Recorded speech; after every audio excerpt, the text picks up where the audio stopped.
2026 সালে এসে ডাচ বাংলা ব্যাংকে আপনারা কয়টা মেয়াদে ডিপিএস করতে পারবেন এবং কত বছরের জন্য কত পার্সেন্ট মুনাফা দিচ্ছে, মেয়াদ শেষে কত টাকা পাবেন, মাসিক কিস্তির পরিমাণ কত, বিস্তারিত থাকছে আজকের এই ছোট্ট ভিডিওতে।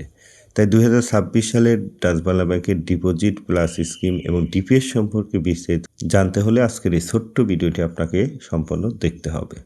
তাহলে চলুন শুরু করছি মূল ভিডিও।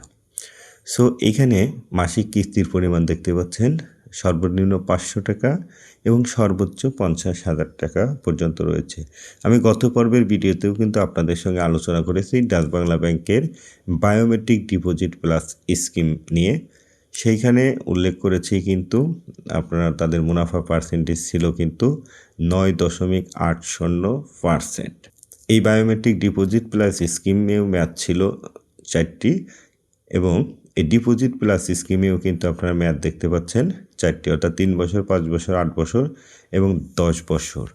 সো এইখানে মুনাফার পার্সেন্টেজটি একটু কম রয়েছে এই ডিপোজিট প্লাস স্কিম আপনার বায়োমেট্রিক ডিপোজিট প্লাস স্কিমের চেয়ে। কারণ এখানে আপনারা দেখতে পাচ্ছেন 500 টাকা জমা করে 3 বছর মেয়াদে ডিপিএস করলে এই বায়োমেট্রিকের ক্ষেত্রে আপনারা পাচ্ছেন 20,998 টাকা, কিন্তু এই ডিপোজিট প্লাস স্কিমের ক্ষেত্রে আপনারা পাবেন কিন্তু 19,747 টাকা। তো সেই ক্ষেত্রে আপনি মাসে কত টাকা জমা করে ডিপিএসটি ওপেন করতে চাচ্ছেন এবং কত বছরের জন্য আপনি করতে চাচ্ছেন, এখান থেকে দয়া করে আপনার হিসাবটি দেখে নেওয়ার জন্য অনুরোধ করছি। কারণ প্রত্যেকটা ভিডিওতে বিস্তারিত বলতে গেলে ভিডিওটি কিন্তু একটু বড় হয়ে যায় এবং সেটি অনেকের কাছেই বিরক্তির কারণ হয়ে দাঁড়ায়, যার কারণে কিন্তু আমি বিস্তারিত আপনাদেরকে উল্লেখ করছি না। আপনার হিসাবটি এখান থেকে দেখে নেবেন।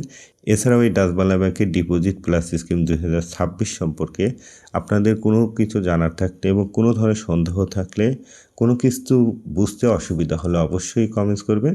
ইনশাল্লাহ আপনার কমেন্টসের উত্তর পেয়ে যাবেন। সবাইকে ধন্যবাদ। আসসালামু আলাইকুম।